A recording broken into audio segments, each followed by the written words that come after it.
리세션의 초입이 어떻게 생긴지도 모르면서 지금하고 다르다라고 얘기해요. 지금하고 똑같아요. 초입이에요. 좋아질 수가 없어요. ISM 제조업 지표가 안 좋은데 밥 팔아먹고 햄버거 팔아먹고 하는 서비스 지표가 더 많은 임금을 주면서 그걸 유지한다라고 하는 건 경제국가서 어디에 나온 논리입니까? 한국이 좋아질 게 뭐 있습니까? 없거든요. 그러니까 박스권. 내려올 때 충분히 사서 올라갈 때 팔고 내려와서 다시 사고 계속 이렇게 하는 게 오히려 낫다. 제가 글루미를 좋아하는데 우울하고 나면 그 다음에 굉장히 이렇게 사람이 밝아지고 힘을 얻을 때가 있어요. 그래서 저는 우울한 기분 자체를 사랑하거든요. 그 한 번 우울해지고 나면 그 다음에 굉장히 힘이 솟는단 말이에요. 사실 리세션이라는 것도 그런 거거든요.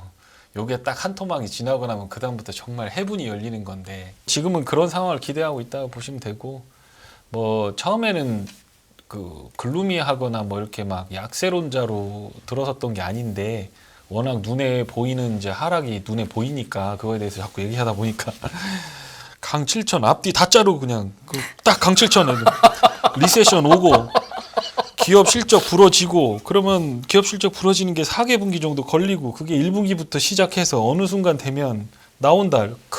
크래시가 나오지 않더라고 하더라도 리세션만 가지고도 멀티플 15%에 영업이익 15% 조정 주면 30%니까 그때 그거 얘기한 게 12,000에서 12,500선이었어요. 그래서 그거에서 30% 하면 3,600선 아니냐? 그러면 7,000자 본다. 그렇게 얘기했더니 그 다음부터 강칠천 빡!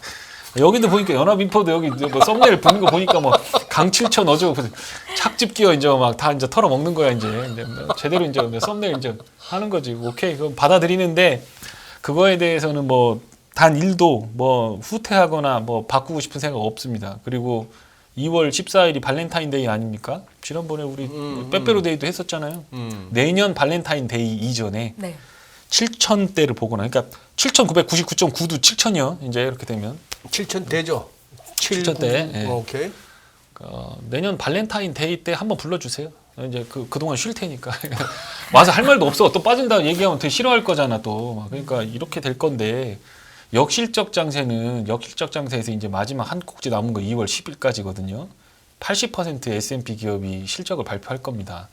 그러면 이제 지수 예측이라는 거는 사실은 의미가 없어져 버려요. 사실은 기다리는 수밖에 없는 거예요. 그러니까 제가 그렇게 얘기했던 거 뭐냐면 채권에다가 좀 투자해 놓고 현금으로 보유하고 리세션을 건너야 된다.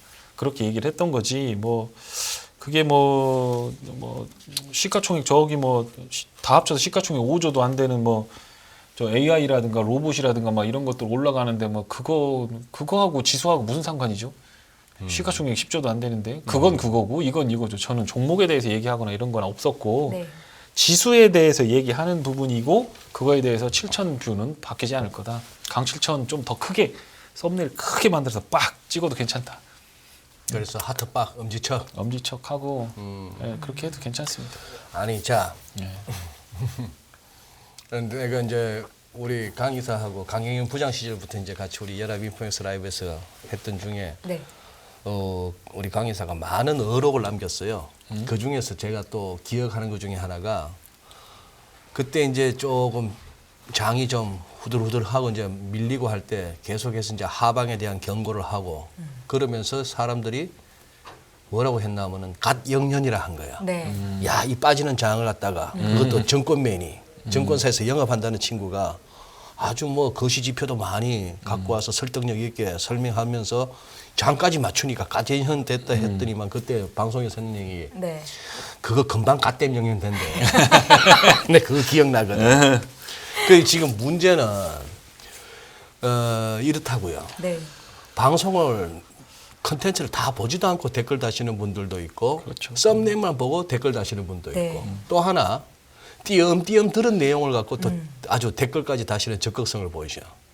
강 이사가 예를 들어서 7천을 갖다 얘기했다고 하면서 그때 이후로 계속 강영현은 빠진다고만 얘기한다라고 쓰시는 분들이 있으신 거라.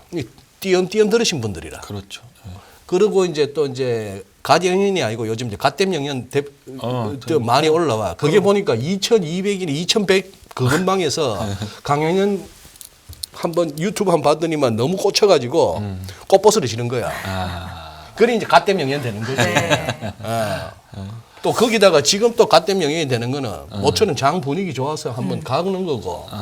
이러다 삼성전자 6만 5천 원 열면 이거 뭐 괜찮은 장이 펼쳐질 것 같기도 한데 여기 저기 띄엄띄엄 그때마다 잊을만 하면 나와가지고 또 썸네일도 자극적으로 강실천 달아놓고 그러니까, 수염도 안 깎고 나와가지고는 또 기분 나쁜 얘기 한단 말이지. 그러니까 그냥 방송 접고 가야 되겠어요.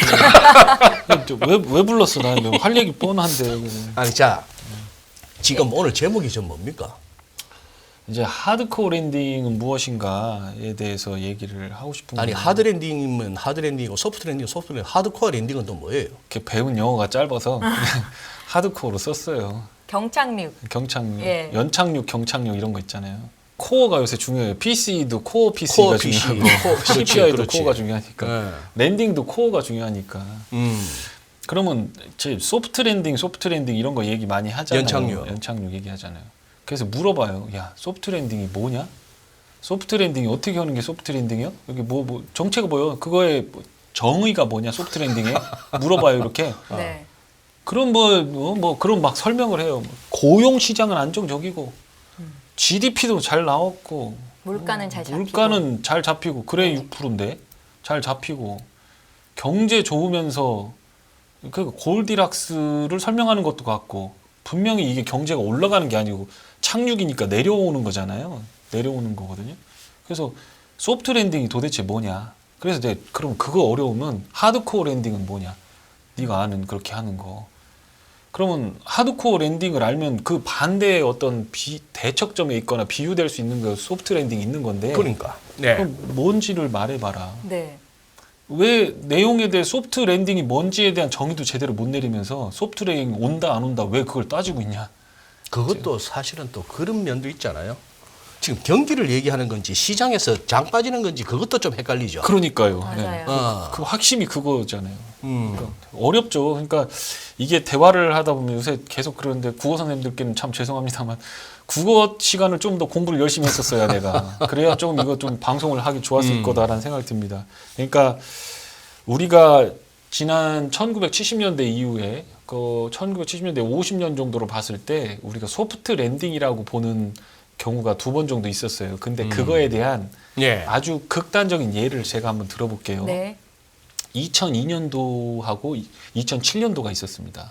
자, 그 두 개 중에서 2002년도는 나스닥 지수가 75% 빠졌습니다. 네. 그리고 저쪽 07년도에는 46%, 47% 빠졌죠. 자, 그러면 그 두 개 중에서 어떤 게 하드코어 랜딩이고 어떤 게 소프트 랜딩이고 아니면 둘 다 하드코어 랜딩인가요? 둘 다 저건가요? 그러니까 한번 두 개를 가지고 얘기를 해보자는 그래요. 거죠. 그러면 언뜻 봤을 때 75% 빠졌으면 증권맨들한테는 이건 지옥이거든요. 75%. 75% 빠졌어요. 고점 대비. 네. 00년도부터 03년도까지 빠졌어요. 뭐 중간에 엔론 파산 사태 있고 그 다음에 911 테러 있어가지고 그 911 테러 때 제가 운전면허 딴 날이어서 제가 기억해요. 9월 11일. 네. 그때 운전면허 땄어요. 따고 오는데 보니까 여객기가 가서 이렇게 받고 있더라고. 그래서 저게 영화인가 이렇게 봤는데 진짜였어요.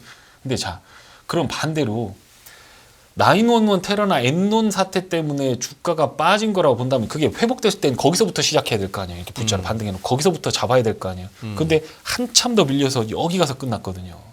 한참 뒤에 03년도에 바닥 잡았다고요. 지수가. 그러니까 결론적으로는 어떤 이벤트들이 심리나 시장을 쓸려 내려가게끔 하는 보다 충격제로 작용할 수 있었지만 중요한 건 거품이 빠지는 데는 3년을 잡는 게 맞아요. 그 이벤트 때문에 빠진 게 아니니까. 이벤트 네. 빼줬으면 이벤트 해외 때문에 다 올라와야지. 그 됐어야 될 거 아닙니까. 911 테러는 3달 만에 다 회복했어요. 다 주가 회복했어요. 그러니까 그것 때문에 아니다. 자, 그러면 75% 빠진 00년하고 지금 나스닥 기준으로. 나스닥 기준으로 네네. 47% 빠진 07년하고 어떤 게 하드코어 랜딩이냐라고 보았을 때 예? 실제로 보면 00년이 소프트 랜딩이에요. 우리가 흔히 말하는 닷컴 버블 무너질 그 무렵이 경제는 멀쩡했어요.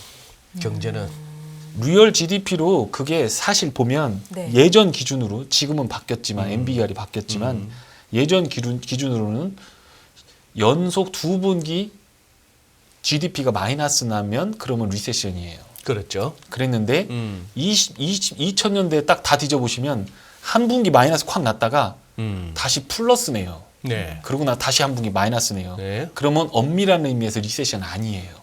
근데 리세션 박아버렸어요. 그런데 경제나 이런 것들을 보면 실질적으로 그렇게 나쁘지 않았어요. 네. 거품만 꺼진 거지. 음. 그렇게 하고 더 중요한 거는 그러면 07년도에는 어땠느냐. 주식시장 버블 아니었거든요. 45%밖에 안 빠졌어요. 거기는 부동산이 버블이었지 그렇죠. 주식시장 버블 아니었습니다. 그런데 걔는 빠그러졌잖아요. 완전 박살나 버렸잖아요. 그럼 거기는 하드코어 랜딩입니까? 소프트 랜딩입니까? 지수는 얘가 더 빠졌는데 얘를 하드코어로 하고 얘를 소프트로 잡아주는 게 이게 인지상정이고 이게 상식 아니에요 이게? 더 빠진 놈을 하드코어로 봐야지. 조금 빠진 놈을 하드코어로 볼 수 없잖아요. 그 기준이 뭐냐. 하드코어 랜딩이라고 가려고 하면 부동산하고 실업률 깨져야 돼요. 네. 가서 그거 보시면 소프트 랜딩으로 딱 나오는 건 부동산이 멀쩡해요. 부동산이 멀쩡하다. 부동산하고 리그레이션이 85% 나오는 게 실업률이에요. 실업률 저점에서 부동산 사고 주식하고 채권하고 사면 100% 맞아요. 네. 여태까지 역사적으로 그랬습니다. 실업률 저점에서 그러니까 실업률 최고점이죠. 최고점. 예. 그러니까 실업이 높을 때. 예, 최고 경기가 안 좋을 때 그때 부동산 사고 주식하고 채권하고 버무려서 사면 돈 많이 벌어요. 그걸 제가 얘기하는 거거든요. 그러니까 더 할 얘기도 없어. 여기 와서 이제 그거 기다려야 돼. 이렇게 언제 이렇게 떨어지나 봐야 돼요. 봐야 돼요. 그러니까 소프트 랜딩과 하드 랜딩에 대한 정의를 좀 제대로 하자.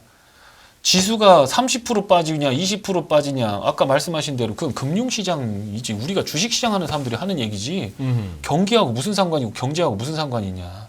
경제는 다 리얼이다. 리얼 컨셉이다. 리얼은 인플레이션을 반영해요. 인플레이션을 반영한다는 건 인플레가 후행지표이기 때문에 네. 경제의 코인시던스 인덱스 그러니까 동행지표라고 하는 모든 지표 경기가 지금 까땜으로 가갖고 완전 막 썰어 박냐 아니면 그냥 그 소프트 랜딩 하느냐 그걸 지금 본다. 그래도 그건 후행지표예요. 선행이나 동행이 나올 수가 없어요. 리얼 컨셉은 다 그럴 수밖에 없어요. 그러니까 주식시장은 먼저 반영하기 때문에 12,500, 13,000이 중요한 게 아니라 그럼 앞으로 어떻게 될 거냐. 자, 그러면 그걸 가지고 투자를 멀리 보고 해야 되는 거지. 지금 예를 들어서 단타하는 건 저도 하고 싶어요.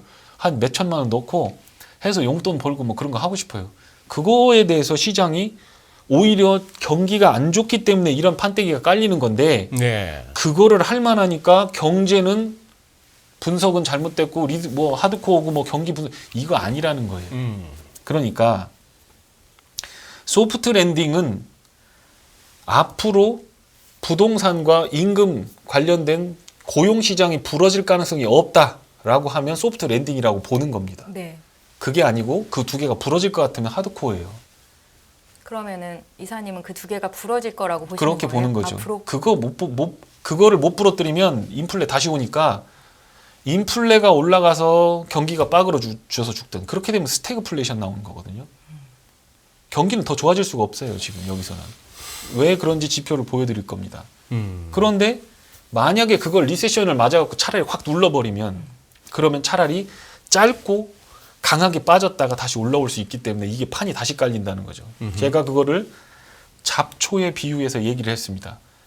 겉에만 잡초 풀이 막 이렇게 시골에 가면 밭에다 이제 벽실을 뿌려야 되잖아요. 뭘 뿌려야 되잖아요. 그러면 막 벼들이 풀들이 있잖아요. 그럼 위에 제초기로 싹 걷어내면 비 한 번 오면 다시 살아나요. 네. 인플레가 그런 뿌리를 안 거거든. 뽑으니까. 네. 네. 근데 가서 그 호미로 뿌리까지 다 캐내야 돼. 네. 그리고 비료를 주고 씨를 뿌려야 곡식들이 자라나는 겁니다. 그리고 조그만 요런 어떤 조그만 풀씨가 나더라도 그거 다 호미로 매줘야 돼요. 손으로 다. 안 그러면 우리가 먹는 배추, 무 이런 거 있잖아요.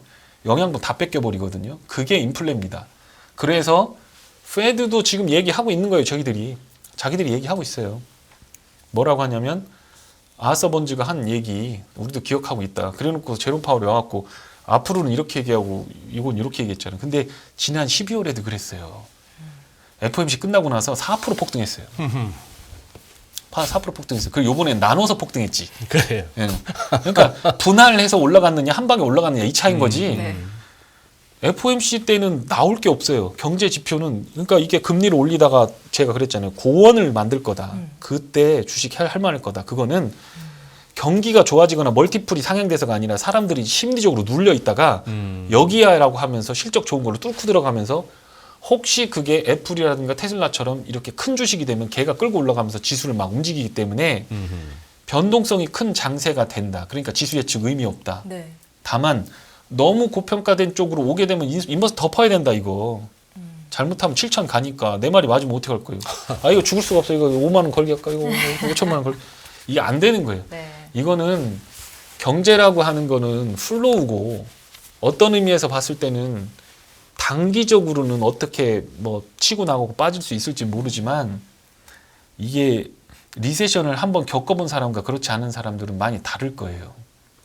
그래서 저는 그렇게 생각합니다. 이제 데이터를 보여드릴 건데 네. 언제 온다, 어디까지 지수가 올라간다, 그리고 그게 하드코어다, 소프트 랜딩이다, 그거 우리 예측하지 말자. 다만 무슨 상황이 됐던 계좌 안 깨먹으면 다음번이 있다. 그걸로 요약하면 좀 편할 거예요. 7천 간다고 해서 저한테 뭐가 상이 떨어집니까? 아니면 뭐 고객들한테 뭐 저가 됩니까? 그거 없잖아요. 그리고 지수가 여기서 12,000 얼마입니까? 나스닥 100 기준으로 저는 보거든요, 항상. 12,600 정도 될 텐데 그게 13,500이 간다고 해서 여러분들 계좌가 뭐 그렇게 부자가 될까요? 멀티플 지금 비싸거든요. S&P 기준으로 멀티플 20배 가까워요. 지금 제가 네. 블룸버그 단말 보고 왔는데 20배예요. EPS 추정치는 내려가고 있거든요. 예. 그런데 강세장이 되려면 EPS 추정치가 좋아지든가 아니면 멀티플을 줄 수 있는 그게 유동성이 늘어나든가 그러면 유동성은 M2 공급 줄었잖아요. 단기적인 파이낸셜 컨디션은 지난번에 설명드렸듯이 은행권을 통해서 통화를 조절하는 페드의 기능이 분산돼 있기 때문에 발생할 수밖에 없는 거고 네. 크레딧 컨디션이라고 하는 거는 이미 벌써 완화가 되고 있었던 부분에서 돌아나가기 시작했거든요. 자, 그건 나중에 얘기하고 너무 복잡하니까. 그러면 통화 공급이 3개월에서 6개월 있다가 영향을 미치면 멀티플을 더 주긴 어렵다. 20배면 충분히 강세장 예상해서 받고 있는 거고 그럼 기업 이익 추정치가 얼마였느냐? 250에서 지금 214까지 떨어졌어요. 이게 리세션이 가면 190까지 내려간다는 얘기거든요. 그럼 15% 내려가는 거예요. 네. 예. 그러면 그걸 가지고 얘기하는 거가 어떻게 봤을 때는 장기적으로 봤을 때는 어떤 게 더 합리적이겠느냐라는 걸 따져보시면 되겠다. 예. 리스크는 계산할 수 없지만 대비할 수 있어요. 대응한다고 하면서 그러면 대응하면 된다. 주가 빠지기 시작하면 팔면 된다. 그럼 작년에 그럼 왜 못 피했어요? 왜 계좌들 다 절단냈어요? 지금은 가보시면 지금 제가 여기 처음 와서 일성으로 말씀드렸던 PSI 15배 이상 되는 거 3.5조 갖다 놨고 닷컴 버블 때 3.5조 지금 4.6조라고 얘기한 그래프가 있을 겁니다. 예. 그거 업데이트는 안 시켰는데 지금 그거 다 빠졌어요. 걔들 다 내려왔습니다. 그러니까 거품이 끼었던 부분이 빠진 거예요. 그때도 제가 말씀을 드렸던 게 애플이 빠지겠냐 테슬라가 빠지겠냐고 하면 난 답할 수 없다 이거. 이렇게 좋은 기업들이 왜 빠지겠냐. 버틸 거다. 얘들은 최종적으로 네, 빠질 거다. 이거 네. 빠지면 마지막일 거다라고 얘기했어요. 다만 4.6조 달러 되는 그 거품 주식들 금리 0%를 먹고 사는 좀비 같은 기업들이 시가총액이 빠져야 된다. 지금 다 그거 빠졌습니다. 4.6조 달러. 그러니까 얘기를 할 때 정확하게 경제하고 주식시장하고 지금 바깥으로 따로 놀고 있는 건 맞아요. 네. 그리고 어느 정도 따로 놀았어요. 그동안에. 근데 지금 다이버전스는 역대급이라고 학자들이 얘기를 해요. 이렇게 다를 수가 있느냐. 증권은 이쪽 보고 있고 야들은 이쪽 보고 있는 거예요. 너무 서로 다른 방향을 봐요. 그런데 실물 경제하고 정치하고 네. 네. 그런데 사실 이게 크지 않다라고 하면 GDP 1, 2% 정도의 조정이라고 하면 버티면 돼요. 그냥. 버티고 가면 돼요. 지금 얘기하는 증시에서 바라는 게 그런 걸 겁니다. GDP는 멀쩡하게 리얼 GDP 나오고 만약에 여기서요. 지금 50만 건에 대한 고용 이거를 실물 경제로 대입해 보면 어떤 상황 정도 되냐면 리얼 GDP가 5% 이상 나오거나 5% 이상 나오거나 근데 무슨 말씀인지 아시겠죠? 네. 이런 상황을 50만 건, 그 50만 건 뜯어봐야 돼요. 그러면 1월의 고용 지표가 네. 이렇게 좋았던 이유가 사실은 일시적일 수 있다는 말씀이세요? 아주 일시적이고 아주.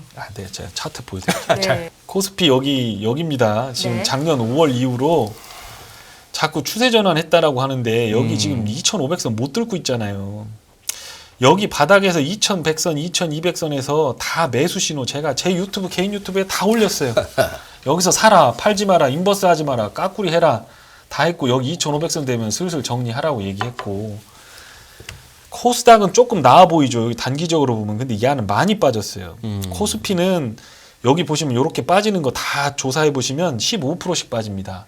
10% 갖다 놓고 거기서 5% 미는 건 신용 반대 매매예요. 5% 빠질 때 신용이 다 청산됩니다. 뉴스 보면 딱 나옵니다. 네. 여기 코스닥은 20% 정도 빠져요. 그리고 나서 여기 지금 이렇게 돌려놓고 있는 건데 상대적으로 혹시 주식 투자를 하신다면 지금은 당연히 코스피보다는 코스닥이 낫겠죠. 수출 부러지고 세계 경제 안 좋고 제조업 기반의 코스피를 사느니 꿈을 먹고 있고 돈 달라붙고 개인 투자가들이 와서 돈놀이하는 코스닥으로 가서 한 푼이라도 먹는 게 낫죠. 그걸 뭐 당연한 게 이게 나온 거예요. 근데 또 꼭지 잡잖아요 지금. 그러니까 여기 이러다가 또 툭툭 부러지고 금 가면 뭐 조사 나온다 그러면 이제 테마주들 부러지면서 이제 가는 데는 여기고 S&P 밸류에이션이 지금 18배인데 여기 요렇게 올라왔습니다. 18배 이상으로 올라왔고요. 지금 현 예. PER이 예. 예. 이거 제가 저기 착각해서 갖고 온데 19배, 19.4배였습니다. 오늘 블룸버그에서 확인한 예. 거. 그러니까 밸류에이션 밴드로 본다고 막 매우 강세장인 경우에요. 이런 경우는 시그마로 보면 1.5에서 2 시그마 정도 되는 거예요. 그러니까 확률상으로 95% 확률로 하방 쪽으로 봐도 되는 쪽이에요. 시그마는 이런 거고. 자, PSR입니다. 그럼 매출이 늘어나면 되잖아요. 경기가 좋아지면 당연히 기업 매출이 늘어나겠죠. 그러면 시가총액을 세일즈 매출로 나눠보면 지금 여기 닷컴 버블 때하고 비슷하죠. 닷컴 버블 때. 그러니까 예. 빅테크 기업이 마진을 30% 내든 뭘 하든 그거 상관없이 전체 시가총액으로 봤을 때 매출이 더 늘어나야 마진율을 똑같이 유지한다 해도 OP 그러니까 한마디로 마진 전체 금액이 커질 거 아닙니까? 네. 퍼센티지가 일정하다고 유지했을 때 리세션 안 오고 그런다고 했을 때 이게 올라가려면 레비뉴가 늘어야 되고 세일이 늘어야 되죠. 세계 경제가 돌아가야 된다는 얘기입니다. 자, 요거 한 장만 보면 오늘 할 얘기 다 하는 건데 하얀색이 어닝 추정치입니다. 어닝 추정치. 예, 여기 보시면 230 이렇게 나오죠. 그럼 여기 228에서부터 내려오기 시작합니다. 쭉 이게 블룸버그 추정치입니다. 블룸버그 쭉 나와서 214까지 빠졌습니다. 그 10% 정도 빠졌어요. 예. 추정치가. 예. 그런데 지수는 보시면 여기 보시면 녹색으로 보는 거가 지수입니다. 예. S&P 지수가 예. 여기 보시면 돼요. 4,170. 그래서 이렇게 움직이면서 이렇게 올라갔잖아요. 저 떨어지는 동안에 결국 여기 시작해서 여기 시작한 겁니다. 예. 요거 빠졌는데 예. 요거 예. 지수 이렇게 올라갔습니다. 그만큼 그리고 PER이 올라갔네. 그렇죠. 예. 네. PER이 대단히 산수 PER 너 하늘색이 PER 깜짝 놀랐어. 다음에 할 말을 너 너무 바로 깜짝 놀랐어. 그만큼 PER이 그런 거구나. 진짜 그렇네. 그러네. 가치가 떨어지니까 PR이 올라간다 말씀이신 거죠? 그러네. EPS 예. PER의 역수가 EPS 아니에요? 아니에요? 맞아요. 그 말이네, 그거. 그러니까 이게 올라갔단 말이에요. 그래서 멀티플 올라가고 이렇게 이익 추정치는 내려가고 하는 그러니까. 상황이 발령하고 있다는 네. 거. 그런데 지수는 올라왔죠. 올라왔어요. 자, 그러면 앞으로 어떻게 될 거냐는 물어보지 말고 저한테 물어보는 거. 너 그래서 어떻게 할 거냐? 저는 입장 정리하죠 여기서. 난 까꾸로 칠 겁니다 100%. 예, 까꾸로 칠 거고 올라오면 땡큐예요. 인버스가 싸지니까. 여기서 윗방향으로 보면서 간다. 그거는 또 여기서 치는 거랑 막 이런 데서 치는 거랑 똑같잖아요. 멀티플 이런 데서 치는 거랑. 지금 멀티플이 여기하고 다 비슷하지 않았습니까? 예. 그러니까 지금 지수대역으로 보면 4,600에서 치는 거나 그 다음에 이제 뭐 4,300에서 치는 거나 다 네. 비슷하다는 거예요. 지금 지수대역이랑 네. 이 어닝이 줄어들었으니까. 4Q 잘 나왔다라고 얘기하는데요. 이게 레브뉴예요. 세일즈. 그러니까 매출이 예, 작년 말에 추정한 것보다 여기 진한 색이 지금 추정한 거고 한 달 전에 추정한 거가 이 옅은 색이에요. 옅은 색이다. 매출은 잘 나왔죠. CPI가 당연히 올라갔으니까 매출은 잘 나왔을 네. 겁니다. 예. 근데 이익 추정치들을 보면 그거에 대한 이익은 검은색이 좀 적잖아요. 그리고 마이너스로 간 건 더 크게 내려가고 있잖아요. 그죠? 심지어 컨슈머 디스크리셔너리 같은 경우는 매출은 늘었는데 이익은 이렇게 빠져버렸어요. 그러니까 사치제나 이런 것들은 덤핑으로 다 밀어냈다라는 거예요. 그러니까 이게 이 정도 수치, 지금 보면 S&P가 예전 전체적으로 이익 추정치가 12월 달에 할 때는 3.3% 마이너스일 거라고 했는데 실제로 71%의 기업들이 이익 발표를 했는데 5.3% 마이너스가 나왔다는 거예요. 네. 4분기에. 예. 이 수치는 어느 정도 수치냐면 2020년 3분기 그러니까 2020년에 팬데믹 터지고 회복되는 그 단계에서 3분기 네. 그거만큼 그 이후로 제일 나쁜 수치예요. 제일 나쁜 수치예요. 잘 나왔다, 서프 나왔다라고 한 거는 기대를 이렇게 엄마 나 70점 맞을 것 같아라고 해놓고 80점 맞아 오니까 잘한 거예요. 그래서 잘 나왔다라고 생각하고 주가가 오르는 거예요. 그게 또 너무 낮춰놨으니까. 월가에 또 정가에 보도졌다. 네, 그래. 예상치 확 낮춰놨다가. 확 낮춰놨다가 그때 뭐 네거티브로 막 확 깎아놨다가 위쪽에 이제 레버뉴 같은 경우에는 지금 보시면 4.3% 이거는 오히려 늘었죠. 추정치보다 좀 늘었어요. 네, 그렇게 된 거다. 그러니까 이게 얘는 2020년 4Q보다 4Q 이후로 가장 나쁜 수치고 이익은 3Q보다 가장 나쁜 수치예요. 그러니까 안 좋아지는 국면으로 가고 있다고 보는 게 맞을 겁니다. 이익이 그렇다는 거예요. 자, 사실 네. 최근에 메타만 하더라도 그때 하루에 23%인가 뛰어든 날 메타 실적이 좋아서 주가가 급등했다고 그냥 한 줄로 써버리고 했지만 실적은 안 좋았어요. 안 그랬- 예상치보다는 나았죠. 예상치보다는 나았지만 뭐 전년 대비 뭐 이익 같은 게 많이 그렇죠. 줄고 예. 좋은 게 별로 없어요. 자사주 매입한다는 소식에 그냥 막 그렇죠. 예. 날아가고 그랬던 그렇죠. 거 예. 아니에요. 예. 예. 지금 말씀하시는 얘기는 지금 자꾸 헷갈리는데 2000년 그때 닷컴 버블 무너질 때 그때하고 자꾸 비교하시는 거지 지금. 그렇죠. 네. 왜냐하면 자꾸 네. 이렇게 얘기하면 또 저건데 경제 전반적인 상황과 지수가 만약에 맞물려 들어간다 그러면 수많은 경제의 금리 인상 8번의 사이클 중에서 2000년대하고 가장 똑같아요. 첫 번째, 네. 정책 실수 들어갔다. 99년도까지 쭉 금리 올렸잖아요. 예. 그 올렸잖아요. 그때 정책 실패를 했어요. 그 전에 94년도부터 금리 올렸거든요. 그랬죠. 실업률이 예. 너무 높은 상태에서 금리를 잘못 올렸어요. 6.4%부터 올렸어요. 그래서 다시 긴급하게 내렸어요. 그러니까 작년에 전문가들이 뭐라 했느냐. 올라가다가 금리 너무 급하게 올리다가 안 되면 내릴 거다. 라고 했잖아요. 그래서 피벗 그거 얘기가 보고 나왔던 거고요. 그때 막 피벗 막 엄청 네, 얘기했잖아. 피벗 하다가 이제 와갖고 딱 동결 해버리니까 거봐 피벗이잖아 이렇게 얘기하는 거잖아. 나 진짜 힘들어. 나 보고 있기가 힘들어. 그래서 유튜브 안 봐. 나 요새.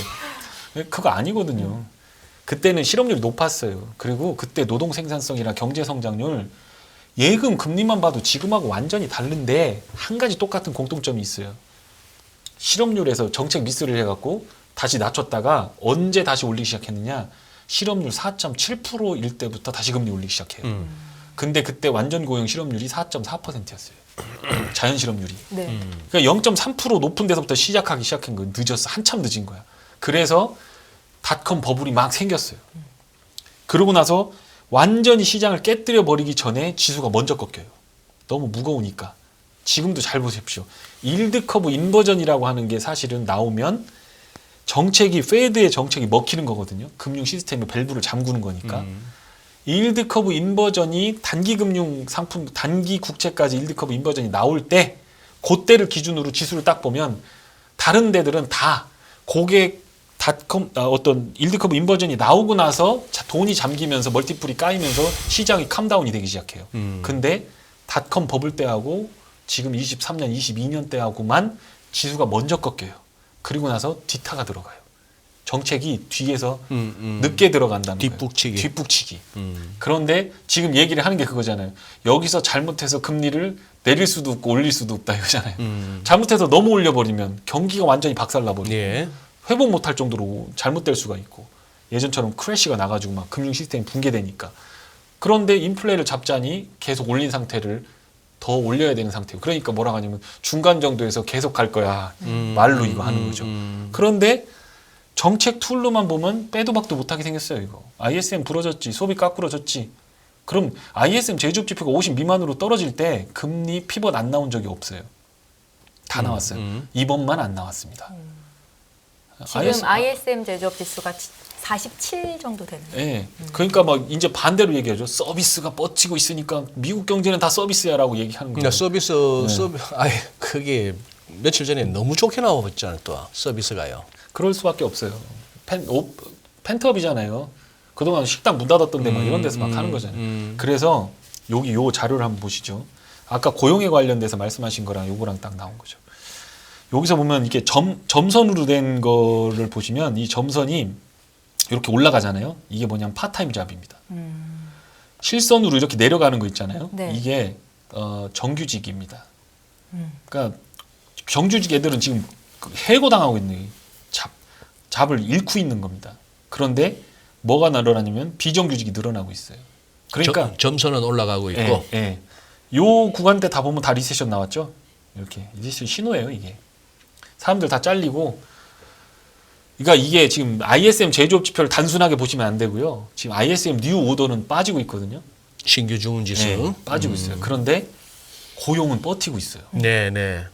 그러면 이 신규 주문에서 고용을 빼버리잖아요. 그럼 이게 마이너스가 더 커져요, 막. 그렇겠잖아요. 이건 큰 상태를 유지하고 있으니 고용은 좋으니까. ISM 제조업 지표에서 예를 들어 마이너스 5에서 5를 빼다가 마이너스 7에서 10을 뺐어. 그럼 마이너스가 더 커질 거 아닙니까? 그러니까 고용은 버티고 있는 상태인 거예요. 신규 주문은 안 나오면. 그럼 사장님 입장에선 공장은 안 돌아가고 신규 주문은 안 나오는데 애들은 못 자르겠고 딱 이 상황인 거죠. 그럼 1분기, 2분기 실적 볼 필요도 없는 거예요. 그건. 그렇겠지 않습니까? 그러면 거기서부터 잘리기 시작하고 부동산 빠그러지고 이렇게 되면서 그때부터 이제 나오는 게 뭐냐? 실업이 양산이 되겠죠. 근데 고용지표 왜 좋았느냐? 요거죠. 제가 만약에 잘렸어요. 유진증권에 잘려가지고 파타임으로 아침에 와서 연합인포 뛰고 중간에 어디 딴 데 가서 뛰고 저녁에 택배한다고 그러면 저는 고용 세 군데 된 거예요. 세 군데 고용으로 잡히는군요. 고용주 입장에서 잡히는 거니까 고용은. 실업률은 내 한 사람이 신청해서 나 실업급여 주세요 하는 거가 노동청에 가서 이렇게 스크립트를 대가지고 그걸 하면 얘 실업됐네 한 명 카운팅이 되는 거지만 고용은 이 사람 고용해버리면 세 개가 카운팅 되는 거거든요. 그거는 리세션 초입 단계에서 나오는 아주 전형적인 형태이지 그게 뭐 색다르게 뭐 이게 무슨 뭐 뉴 패러다임이나 이런 게 아니라는 거예요. 그러니까 자 그러면 지난번에 제가 실수를 한 거를 말씀드리면 리세션의 경과, 리세션이 벌어졌을 때 어떤 상태가 나오고 어디쯤에서 끝나는 거에 대해서는 얘기했습니다. 네. 그러면 리세션이 시작할 때 어땠는지에 대해서는 얘기 안 했거든요. 리세션 시작할 때. 대충 생각해보면 지금 말하는 게 그거예요.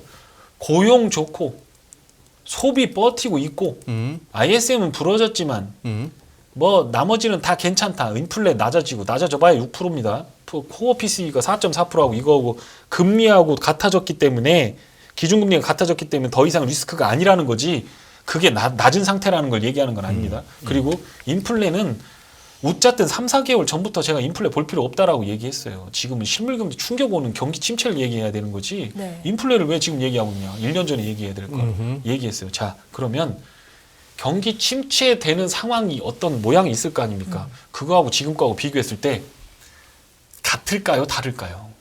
무작위 다를까요? 비슷할 것 같은데요. 비슷할 거. 경기 침체가 나중에 돼서 여기부터 경기 침체라고 할 때 동행지수의 평균은요 플러스였어요. 고용은 계속 개선되고 있었어요.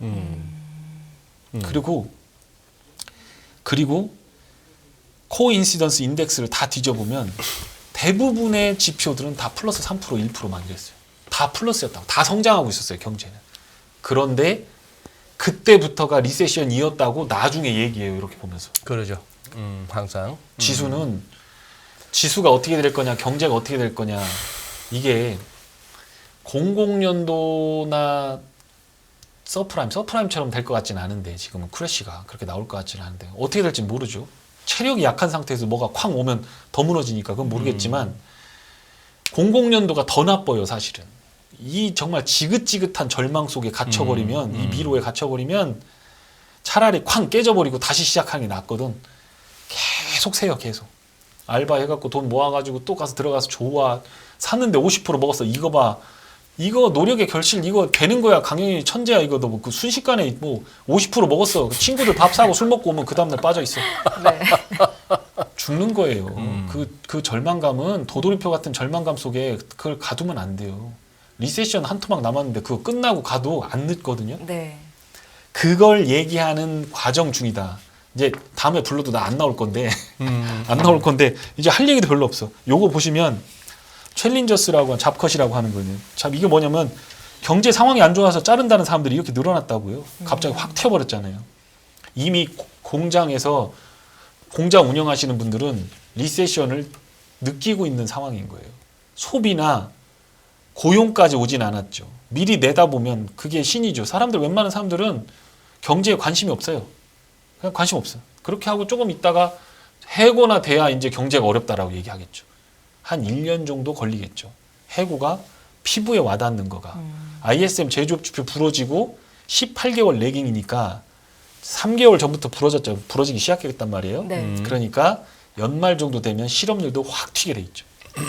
레깅 그 변수들대로 계기판대로 하는 거예요. 숫자대로 하는 거니까. 지금 이런 것들입니다. 코인시던스 인덱스 보면 리세션 시작할 때 3.2% 이렇게 플러스였어요. 뭐가 3.2%라고? 이제 성장률이 네, 성장률이 3.2%. 그리고 본격적으로 빠지는 건 이렇게 나오죠. 그리고 지수 저점은 이쯤 어딘가 이 회색 어디쯤에서 지수가 저점을 잡습니다. 그리고 이익 추정치는 저 끝에 가서 최종적으로 조정을 주고요. 이익 추정치 조정을 주면 주가는 다 올라 있습니다. 그러니까 리세션의 초입하고 지금하고 다르냐? 리세션의 초입이 어떻게 생긴지도 모르면서 지금하고 다르다라고 얘기해요. 지금하고 똑같아요. 초입이에요. 좋아질 수가 없어요. 돈을 풀어야 되는데 경기 부양을 해야 되는데 소비를 부양해야 되는데 소비가 지금 이러고 있거든요. 이게 이렇게 빠지니까 인플레만 빠지는 게 아니에요. 소비 여력이 빠지는 거거든요.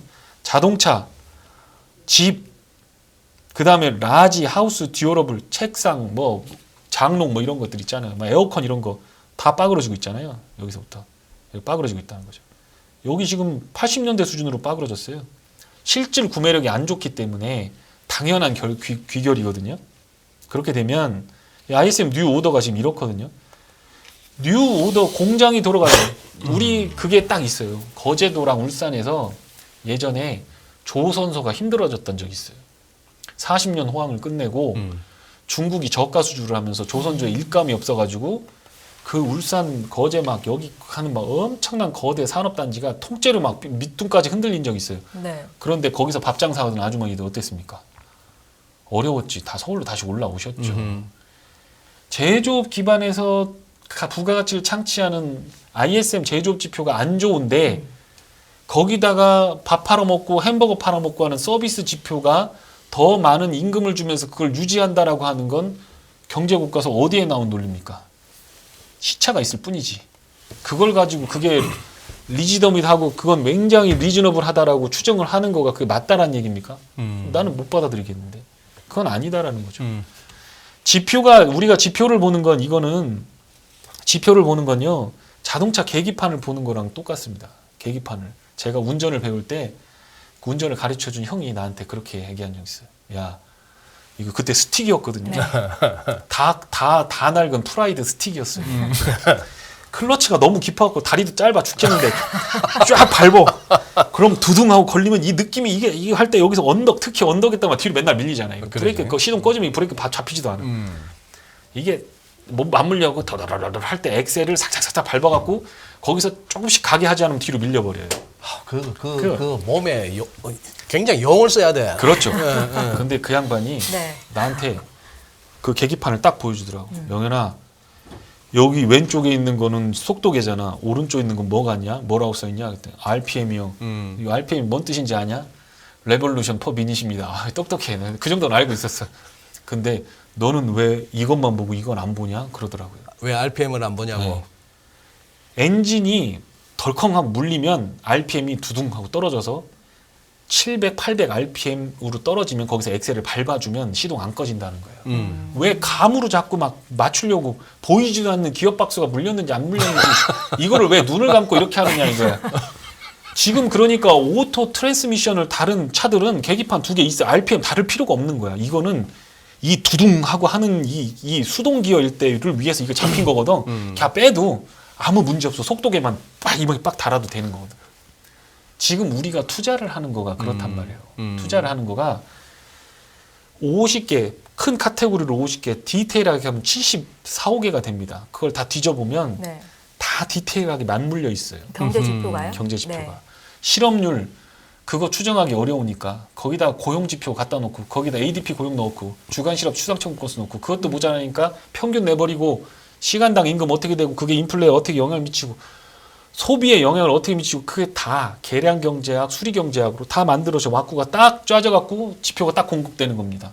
근데 네. 그건 안 봐. 안 봐. 그리고 느낌이 지금 경제가 얼마나 좋은데 밖에 줄 서서 커피 마시는 사람들 봐봐. 얼마나 좋은데 지금 경제가 안 좋다고 너 자꾸 왜 자꾸 저렇게 하느냐 얘기하는 거야. 그래봤자 2,500. 지난 5월부터 추세 전환 한다는 사람 다 틀린 거거든. 근데 왜 또 와서 자꾸 2,500만 되면 추세 전환했다 자꾸 그러냐고. 코스피 2,500. 그러니까 차트 보여드렸잖아요. 지금 차트 2,500이잖아요. S&P도 마찬가지고 다 마찬가지예요. 2,500 못 들었지 않습니까 지금. 여기 지금 5월이에요. 이게 작년 5월. 여기 무너지고 나서 한 번도 못 넘었어요. 앞으로 뚫을 거다 안 뚫을 거다라고 하는 거는 예상이니까 그거에 대해서는 전문가든 개인 투자가든 무슨 말을 하든 저는 할 말 없습니다. 자기 의견인데 자기 의견 얘기하는 거에 대해서 비난하면 안 되죠.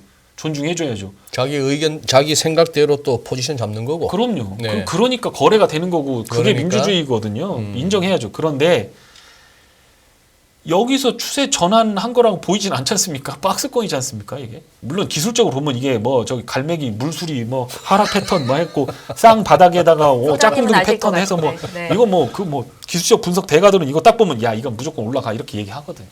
그건 압니다. 그걸 모르는 건 아니에요. 다만 그동안 지나왔던 걸로 보면 지수 부분에 있어서 박스권이었고 돌파 못했죠. 추세는 하락이 맞았고 최근 보면 작년 10월부터 돌렸다가 여기서 돌린다라는 자신감을 가졌을 뿐이지 여기서도 전고점을 돌파 못했기 때문에 이것도 하향 추세 연속이라고 보는 게 맞죠. 다만 여기서 저점을 깨고 내려가지 않았기 때문에 여기서 하락 추세가 일단락 됐다라고 인정하는 거는 그건 오케이. 그런데 네. 그래봤자 2023년 12월 말이네요. 근데 그 전에 계속 추세 전환이라고 얘기한 것들에 대해서는 잘못 판단한 게 맞습니다. 그렇죠. 지났으니까 할 수 있잖아요. 그러면 앞으로 어떻게 될 거냐? 저는 이 부분이 2,500이 가든 2,600이 가든 그건 중요하지 않다. 결국에 끝은 꼬꾸라져 내린다라는 게 제 뷰입니다. 그리고 그게 어디까지 내릴 거냐라고 얘기한 적도 없고 저쪽에서 물어보니 얼마 내릴 것 같다 그러니 그래서 저 그런 거 모릅니다라고 했더니 그래도 한번 찍어봐라. 그래서 멀티플 10%에 뭐 이거 10% 해가지고 대충 30% 내려가면 7천 내려갈 것 같네요라고 했는데 강칠천이 된 거예요. 괜찮습니다. 그리고 다음 발렌타인데이 때 7천을 내년? 찍거나 그렇죠. 네. 2월 14일 얼마 안 남았잖아요. 거기까지 갈 수가 없어요. 역실적 장세를 반영하려면 최소 2분기, 3분기 이상 돼야 되기 때문에 그거는 지난 분기 아니라 이번 분기부터 부러진다고 하면 지수는 여름이나 가을 정도 돼야 이제 본격적인 본색을 드러낼 거라고 봅니다. 그래서 이제 그렇다고 본다면 그거에 대해서는 망설이지 않고 저는 대답할 수 있다. 그리고 코스피도 2,500선이요. 멀티플이 12배예요. 12배가 넘어갑니다. 포워드로요. 지금 180조 추정하고 있는데 많이 추정할 때 260조까지 불러가지고 멀티플 12배 줘가지고 그렇게 하고 막 3,500 간다, 3,600 간다 그렇게 얘기한 적도 있어요. 사람들이 그렇게 한 거예요. 근데 지난 10년 동안 봐보면 한국의 기업들이 체력이 그렇게 좋아졌느냐? 그렇지가 않거든요. 이익을 많이 낸다고 체력이 좋아진 게 아니죠. 점유율이 좋아진다거나 마진율이 좋아진다거나 해자를 구축해가지고 글로벌리하게 뭔가 나갈 수 있는 그런 부분들이 있다거나 그렇지만 배터리라든가 뭐 자동차라든가 아니면 반도체라든가가 반도체도 비메모리를 해서 TSMC하고 나란히 서면 당연히 그때는 멀티플 줘야죠. 대한민국 많이 먹여 살릴 겁니다. 제발 그랬으면 좋겠어요. 이거 평택에다가 비메모리 공장 거기다가 미군 기지 앞에 깔아놓으면 누가 와서 미사일도 못 날릴 테고 그럼 진짜 대한민국 그 광개토대왕은 저 콩도 못 심어 먹는 그 만주 거기다가 뭐 해서 땅 거기 성 쌓고 지키느라고 힘들었지. 평택에다가 비메모리 공장 끝내주게 하나 지어놓으면 대한민국 진짜 앞으로 30년 끝내주는 거거든요. 잘 되길 바랍니다. 그런데 메모리 쪽만 보면 이제 낸드 같은 경우는 중국에 다 만들어 버려요. 이제 끝났어요. 그것도 거기서 커스로팅한 경쟁을 해야 되는데 삼성이 이렇게 봤을 땐 거기다 투자 안 할 것 같아요. 제 생각에. 뭐하러 그거 해? 가봐야 먹을 것도 없는데. 네. 하이닉스는 할 수 있을지 모르지만 그렇다고 한다면 반도체도 기운이 빠진 거나 마찬가지. 늙었어요. 이것도. 신사업이 나올 때까지는 좀 늙은 상태 유지해야 되고 자동차 잘하고 있습니다. 신차 잘 팔리고. 근데 사이클 상으로 보면 아까 보셨듯이 내구재들 꺾이고 있잖아요. 아니 1, 2년 고생해야죠. 그죠? 그리고 나서 배터리가 잘하고 있는데 한국이 잘하고 있긴 하죠. 근데 그것도 경쟁이 심하잖아요. 글로벌리하게 보면. 그리고 어떤 면에서 봤을 때는 중국이라고 하는 큰 내수 시장을 지금 우리는 제껴둔 채로 나머지 시장을 봐야 되기 때문에 예전처럼 큰 멀티플을 주기 어렵다. 큰 부분. 그러니까 삼성전자가 전 세계를 상대로 장사를 하는 메모리 장사였다면 2차 전지가 그럼 그런 중국을 상대로 중국 우리 거 사서 썼잖아요. 40%가 중국으로 나갔잖아요. 근데 중국을 떼놔야 돼. 걔네는 걔네가 해버리니까. 네. 그러면 지금은 2차 전지가 뭐 되게 좋다라고 하지만 삼성 반도체만큼 메모리 반도체만큼 이게 우리나라를 이렇게 끌고 갈 수 있는 그거가 될 거냐라고 봤을 때 그렇지 않을 수도 있다. 그러면 우리나라가 뭘 해 먹어서 석유화학 공업단지에서 다 썩은 플랜트에서 그거 저기 정유 공장 돌려가지고 그거 석유 쪄내가지고 그는 가지고 팔아먹어가지고 복합 정제 마진이 좋아져서 대한민국이 잘 된다. 말이 안 되는 소리잖아요. 그러면 예전에 이익 추정치대로 가면 200조 언저리에서 그냥 움직이는 거예요. 그럼 박스권이에요. 1800, 2200 왔다 갔다 하는 거예요. 레인지가 조금 올라갔다 내려갈 수 있을지 모르지만 앞으로 또 몇 년간 또 박스권이거든요. 기대할 게 없다라는 거죠. 저는 그렇게 생각합니다. 한국이 좋아질 게 뭐 있습니까? 인구 뭐 항승률이 좋아져서 대한민국 경제가 좋아질 겁니까? 무역 수지 흑자가 나가지고 여기가 좋아지고 워낙 강세가 되면서 글로벌 플레이어들이 들어올 겁니까? 아니면 기업들이 세계 경쟁을 할 수 있는 그런 것들이 있을 겁니까? 그거 없거든요. 그러니까 박스권. 추세 전환이라고 하는 것보다는 박스권으로 보고 내려올 때 충분히 사서 올라갈 때 팔고 내려와서 다시 사고 계속 이렇게 하는 게 오히려 낫다. 그렇게 생각합니다. 적어도 매크로와 연관돼서 지수 플레이를 하는 사람들에게는 그렇다. 단기적으로 테마주하고 이런 건 나한테 얘기하지 마라. 네. 네, 그거는 난 모른다. 얘기한 적도 없고 그거 안 된다고 한 적도 없다. 오히려 대형 트렌드가 안 되면 당연히 그게 좋은 거예요. 이게 눌려있으면 여기서 수익률 게임 해야 되잖아요. 아마 지금 중소형주들도 바닥에서 사는 기관 투자가들 매집하는 거 되게 많을 거예요. 연말에 자금 집행 끝났잖아요. 신규 자금 받았잖아요. 얘들은 이거 6개월 안에 수익 못 내면 자금 뺏기거든. 그러니까. 딱 봐가지고 모멘텀 있고 밸류 되고 오케이 뭐 오버행 나온다. 그럼 밑에서 바닥에 찍어갖고 확 들어 올리고 싹 던지고 그래봤자 뭐 비중 2% 3%이기 때문에 그래도 펀드니까 크죠. 몇십억씩 타먹는 거니까. 그런 거 태워서 종목 해먹으면 되죠. 그건 해먹으면 돼. 그러나 추세를 보고 전세금 끌어다가 마이너스 끌어다가 잘못해서 때려받고 포지션 트레이딩 하다가 리세션 한번 와버리면 헤어날 수가 없어요. 경기 침체와 리세션이라고 하는 건 좋은 걸 몰라서 이게 퍼 몇백억 이거 사놓으면 돈 부자 되는 걸 몰라서 지금 진도준이 얘기 나오잖아요.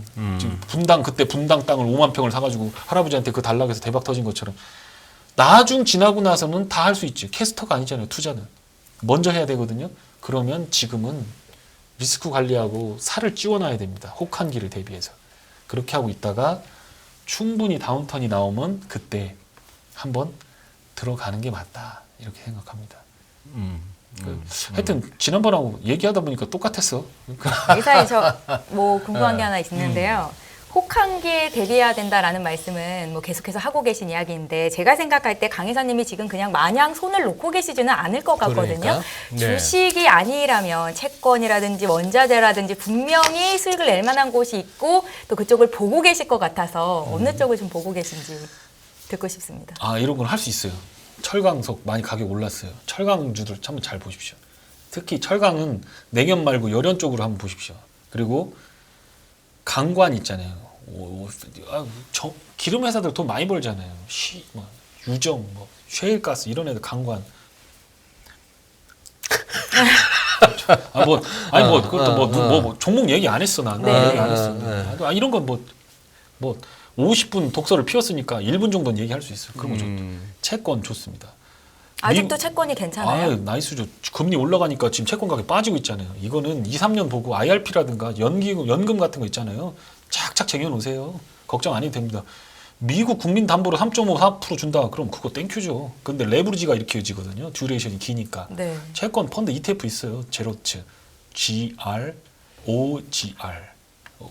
이거 약간 욕 같잖아요. ZR, OZ. 이런 거 하세요. 네, 괜찮아요. 그런 거 같이 해도 돼. 부자 될 수 있어요. TLT 같은 거, 국채. 더 중요한 거, 유럽이 지금 금리 인상 스케줄이거든요.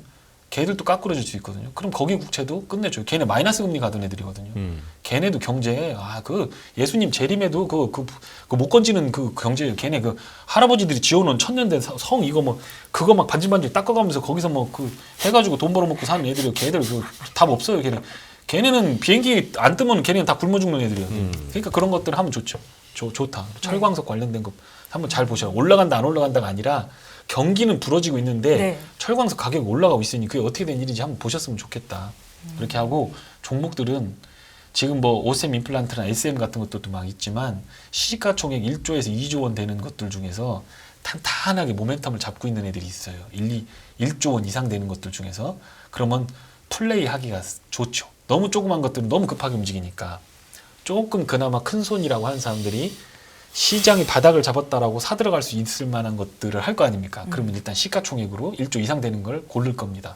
그럼 뭐 삼천당 제약, SM, YG, 엔터 뭐 이런 엔터부터 시작해갖고 뭐 섹터들 있잖아요. 엔터들 좋잖아요. 엔터들. K팝 뭐 그런 거 좋잖아요. 그리고 항공주가 단기적으로는 2월 달까지 비수기니까 이렇게 보고 있다가 좀 빠지면 이렇게 하시고 환율도 내려왔고 대한항공 보면 안 돼요. 걔네는 저기 화물이 죽고 있어서 그거 안 되고 이쪽 그 LCC 쪽으로 중국 애들이 넘어오면 그 항공이라는 가는 게 이게 비행기가 이게 한 300석 있다고 쳐. 그러면 대부분 빈 비행기로 왔다 갔다 해요. 평일에는. 그렇죠? 그리고 주말이라든가 성수기에 그 반짝 그걸 팔아서 BEP를 채우는 거거든요. 네. 근데 중국 애들이 너도 나도 없이 그 빈 좌석을 다 채워준다고 그러면 마진이 커지겠죠. 그러니까 레버리지가 상당히 큽니다. 그러니까 LCC 위주로 봐야 되고 대한항공이 아시아나항공을 업어가 버리면 그러면 그 밑에 있는 자회사 LCC들 저가항공사들 자기 살 파먹던 애들 다 구조조정 해버리겠죠. 그러면 제주항공이라든가 티웨이라든가 뭐 이런 애들이 오히려 더 여기 때문에 너무 싸움이 치열했는데 이걸 정리해 주니까 얘들이 오히려 살만하겠죠. 그런 것들. 그러나 장기적으로는 중국이라든가 다른 항공사에 비해서 자본력이 딸리기 때문에 장기 추세를 돌리는 건 아니고 단기적인 리오프닝이 될 때 이렇게 해야 된다. 그리고 화학 케미칼 중에서 롯데케미칼이나 대한유화나 이런 것들 실적 발표 나오면 안 좋을 거예요. 부러질 거예요. 근데 리오프닝 수혜로 갈 수 있으니까 그거 발표 나오면 그쪽 한번 보시고 스판덱스 같은 거 쇼티지 마이너 가격 많이 올라가고 있습니다. 그러니까 그 뭐 금호석유라든가 뭐 효성 TNC 이런 거 다 까면 안 될 수도 있는데 하여튼 뭐 어차피 1년 동안 안 나올 거기 때문에 뭐 하여튼 그렇게 얘기하고 가겠습니다. 뭐 너무 독선만 피우고 가니까 너무 좀 안티들이 많을 것 같아서 지금 말씀하신 종목들을 100% 비중으로 들어가면 안 되는 거잖아요. 아유 제 인생에 100%는 없어요. 10%나 사든가 쬐끔 사서 아닌 것 같으면 손절 라인 잡아놓고 네네. 그냥 하시고 그리고 빠지면 사세요. 제가 잘하는 건 저는 기다리는 걸 잘해요. 그리고 남들이 다 돈 먹잖아요. 그럼 저는 여행 가요. 니들보다 내가 돈 많어. 나 여행 놀다 와. 그리고 빠지면 손절 치면 그때 들어갑니다. 그래도 돈 다 벌리고요. 수익률이 낮을 것 같지만 수익률은 절대 안 낮습니다. 남들이 다 집어넣고 다 매도했을 때 그때 사세요. 그래도 충분히 개인 투자가 되면 돈 벌 수 있습니다. 그런 거 있잖아요. 추종 매매해서 올라가는 차트 세워놓고 일봉 차트 거기다 갖다 놓고 때려박고 그거는 숙련된 기술자들이 하는 매매입니다. 그거는 10년, 20년을 해도 물리가 터진 사람이 있고 안 터지는 사람이 있어요. 못하는 사람은 천성적으로 안 타고난 사람들은 못합니다. 네. 그러니까 저예요, 저.